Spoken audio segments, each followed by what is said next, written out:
Good evening.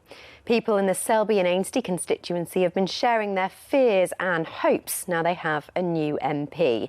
Yesterday, Labour's Keir Mather overturned a 20,000 Tory majority. At 25, he's the youngest MP in the House of Commons. Phil Bodmer has been chatting with his constituents.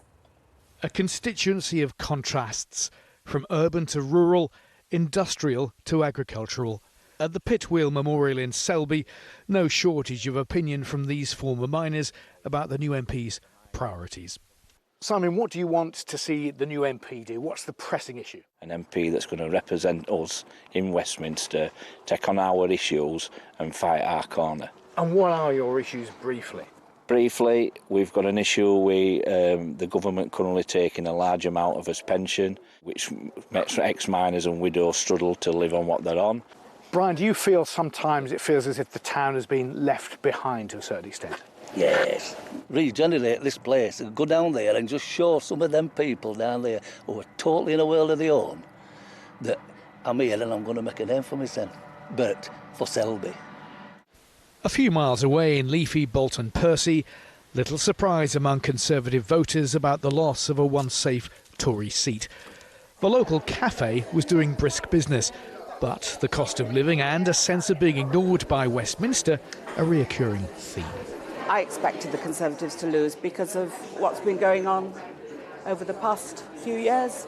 The cost of living crisis, the inflation, everybody's pockets are hit and everybody's income is reduced as a result of all that. We didn't vote this time because Why not? Because we're so disillusioned. Can't trust any of them. We don't have any faith in any of the MPs. You go into the supermarket, everything's £1 more or £1.50 more. It's just ridiculous. But we all have to live somehow. At the Barn Community Centre in Tadcaster, they were busy setting up for a Year 6 prom. So what do these volunteers working here want to see from Keir Mather? The amount of money that's put into special educational needs isn't enough. As long as things get delivered for our local community, Tadcaster, that's, to be honest, what's all that bothers me to heart. We're looking for speed of change and for that positivity to come through so groups like our Connecting Neurodiverse Families group can actually have a voice at the table. This is a constituency of contrast. The challenge for the new MP will be to satisfy those disparate but competing demands as he navigates the world of Westminster. Phil Bodmer, BBC Look North. Next, a cancer patient from North Yorkshire says he's lost absolutely everything in a fire. His dog and the only photos he had of his late parents have been destroyed. 2 weeks ago, Brett Ward from Catterick came home to find emergency services at his flat, which had been gutted by flames. The 47-year-old's also coping with a 4th round of chemotherapy after a lymphoma diagnosis.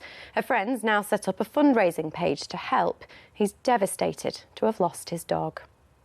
Me and my friend were going mad, where's the dog, where's the dog? And they didn't know the dog was there. And by the time they went back in and got her, obviously she died of smoke inhalation. I love Lady, you know what I mean? People might think she's only a dog, but she was my best friend. She was with me every day. They know when you're happy, they know when you're sad. She even knew I had cancer. She was looking at me for that long. She told me. I just miss her so much, I really do.